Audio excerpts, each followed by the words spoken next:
Look how fine that looks. Gives me ideas.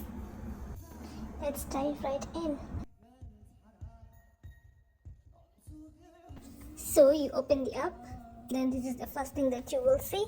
Click on the X on the top to close it down, and then it will take you here. For you, it will not take you here, it will take you to add selfies. Then it will ask for like 8 selfies, and then you will add, and then you will pick a model and change the gender for yourself, the one that you want to be.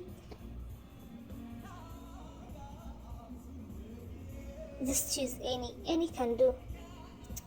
Whatever you want it to be, you can be for that day. It will take a few, like some minutes. It starts with 205, sometimes 200, and then after it's done, that's where it will take you. You will have to download the photos. Just follow the prompts, the one that it gives you, just follow it.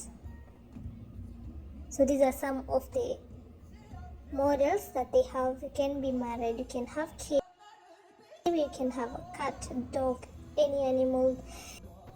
You can be anything you want.